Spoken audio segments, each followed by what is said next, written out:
Hello, I am Pablo Palomino. I'm a historian, and I am here having the pleasure of discussing with Barbara Coble in this beautiful cafe, Sun in My Belly, the history, the present, and perhaps the future of this interesting part of Atlanta, the Kirkwood, Edgewood neighborhoods.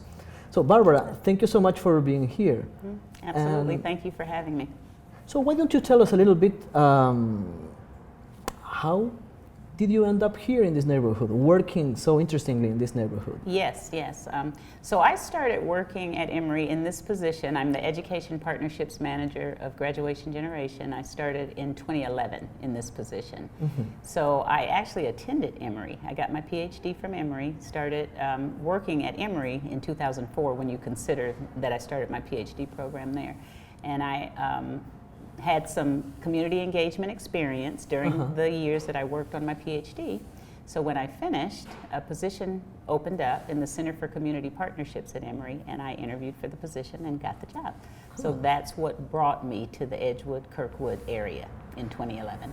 So as a student and then as a professional, you were part of Emory's links with the larger Atlanta society. Yes, that is correct, yes. I was in the education department at Emory, and thus I worked in K through 12 schools.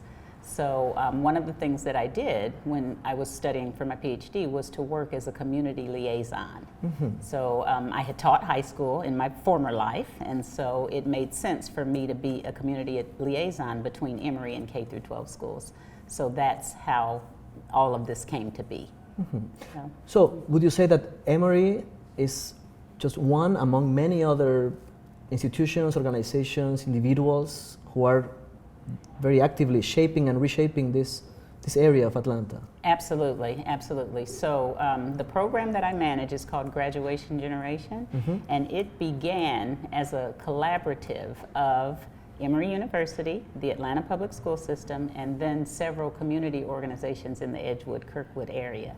So that would be churches, after school and summer programs, and the Atlanta Public Schools themselves and their own programming. So all of these entities came together to collaborate to try to improve the school system. So the moment in which you started working actively here in this area was 2011, so in the wake of the Great Economic Depression of 2008, 9, 10. What were the main priorities or the main problems back then? Right. So what was happening, and it is still happening, in the Edgewood, Kirkwood areas was gentrification. So due to the fact that folks' incomes were affected, basically families could no longer afford to put their kids in private schools, and so they were making decisions about whether or not they were going to continue to pay private school tuition or whether they were going to take advantage of their tax dollars that were going into the public schools and try the public schools. So those were some of the things that were happening at that time. So I attended many community meetings. Edgewood and Kirkwood are a part of what's called a neighborhood planning unit. So they're both in the same neighborhood planning unit, and there are several neighborhood planning units, they call them NPUs, in the metro Atlanta area. I think there are about 25. And what happens is that interested community members in these individual units come together and talk about what's going on in their neighborhoods. So Edgewood and Kirkwood are a part of the same neighborhood planning unit. And so I went to meetings that there were many discussions about schools and what was going on, whether or not families who were longtime residents of the neighborhoods were going to live and work and play together well with families and other entities that were moving into the neighborhoods. So this area was like a new place, a new home for some people, and a long historical place for others. Exactly. What were the stories or the discourses or the ideas that the older residents told you when you started working with them? Sure. So the Edgewood area was considered a blue-collar area. The Kirkwood area was considered kind of a suburban area. So The Edgewood residents were predominantly African American. Originally, the Kirkwood residents were mainly white families. So I understand that, I wasn't around at the time, but I understand that right around the civil rights movement time, maybe in the late 60s, early 70s, the Kirkwood neighborhood started changing. And so you're familiar with the term white flight. Many of the white families were moving out even beyond Kirkwood, and that meant that Kirkwood became predominantly African American at that time. So, but the history was that Edgewood had been blue collar workers, and as I said before, Kirkwood maybe more middle class to upper middle class. Okay, sometimes those a bit more affluent area. A bit more affluent, yeah, and sometimes those lines kind of blur. I'm aware of that, but that's what I was told the history was. So what was happening in 2011 when I started the position that I was in, the young families with children were beginning to move back into the city because they didn't want to have the commute of going further out into the suburbs anymore. And then, as I mentioned before, in coming back to the city, they had things to think about related to educating their children. So issues about education were on their minds, as well as places to enjoy recreation. So businesses, restaurants, those kinds of, like this one, like Sun in My Belly, yes, were all things that began to change and develop as these decisions were being made and as the communities were changing. So that gentrification is continuing to occur. If you go out and look in the community, you'll see smaller homes right next to what they call McMansions, so multi-level homes with many rooms right next to one-level homes that don't have quite as many rooms. And I know that what has happened because of this changing in the real estate market is that the longtime residents began not to be able to afford the property taxes and things like that. And so there were issues related to that. Some of the NPU meetings that I mentioned earlier that I attended could be sort of contentious sometimes because some of the excuse me, NPU, neighborhood planning unit. Yep. And I think I mentioned before that Kirkwood and Edgewood are both a part of the same NPU. NPUO to be exact. So meetings were contentious. They could be contentious. They could be contentious because long-term residents kind of felt like they were being pushed out. So they were being pushed out of their homes, they were being pushed out of the schools, and so instead of sometimes wanting to work together, or maybe they wanted to work together but didn't know how to work together. So there were things that had to be discussed, and sometimes those discussions got kind of heated. So those were some of the experiences that I had early on. So it's interesting because at the beginning of this story that the old residents were telling you about, this area was sort of a fringe of Atlanta. It was a suburb, or let's say, it wasn't part of the downtown. Well, Kirkwood was sort of a fringe. Edgewood was really closer to downtown. Was closer to downtown. Yes. But then, like 50 years passed, or more than 50 years passed, and now these two neighborhoods are very much part of the inner core of what we call Atlanta. Very much so. My question is, like, are there specific places, like physical, like corners or buildings or squares or bridges, any kind of like physical built environment that remains from that time, other than the individual residential units? Okay, so I don't know the history completely, but I've heard some stories.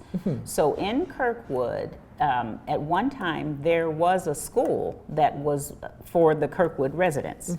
And I understand that school was converted to loft apartments. Now, exactly where it stands, I'm not exactly sure. I think I know where it is, but I'd have to do a little research to find out for sure. So that building has been renovated, but evidently it still stands.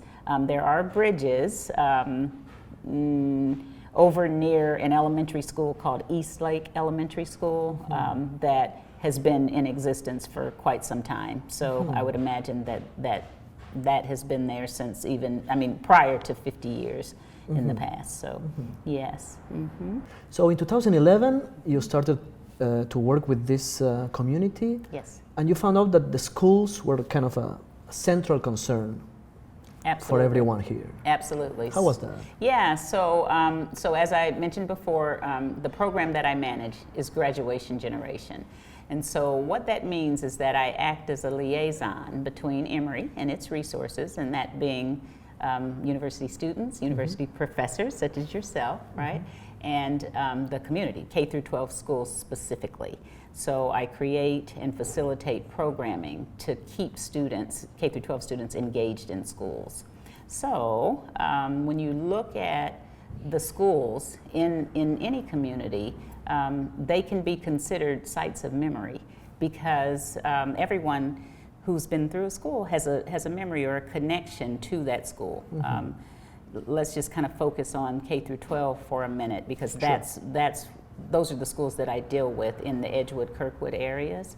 So we can pick any of 3 or 4 elementary schools in the neighborhood, and it's important to understand that in the 50s and 60s, those schools had populations that looked different than they look now.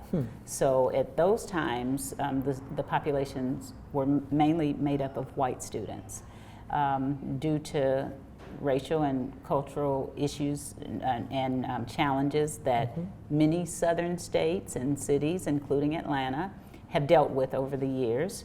Those populations changed, and now what's happening is that these areas, Edgewood and Kirkwood, are becoming more diverse with gentrification. So the residents who were mainly African American are now interacting more with residents who are moving in that are white, and there are also some Latina and Latino families in the neighborhoods.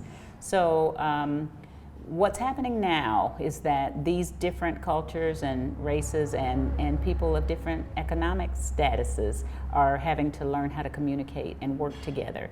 And the schools, again, are remembered differently by the people who attended those schools in the 50s and the 60s, even in the 70s, than the people who are attending those schools now. So I guess the thing about schools is that back in, I guess that I can relate it to the time that I was in K through 12 school in that setting. I could go back to my schools, like after I graduated from elementary school, I could go back and my teachers would still be there, right? In these days, or at least in Edgewood and Kirkwood, I'm noticing that there's a lot of turnover. Families come and go, teachers come and go, so the memories that families who were here years ago are different than what the families who are here now are experiencing. So these sites of memory change over the years, and just the way that the populations experience them have changed. So. You've been working so far 8 years, or maybe more than 8 years in this project. So the area has changed, you have changed probably, and the method itself, the program, the Emory program, the way Emory connects with these communities also has to change to adapt to changes on the ground. Right. So what are the current challenges? Right. What has changed in the past few years? Sure. You're noticing, according to your own experience? Absolutely. So Graduation Generation began as a collaborative of 3 main entities: Emory University, the Atlanta Public Schools, and then an organization that focuses on high school dropout prevention. And so as these 8 to 9 years have progressed, the ways in which these 3 entities have engaged has changed tremendously. How come? Collaboration sounds like a good idea, but when you're actually sitting around the table trying to collaborate, everyone comes to the table with a different view of how things should be done. And so sometimes things work out the way that they're planned, and sometimes they don't.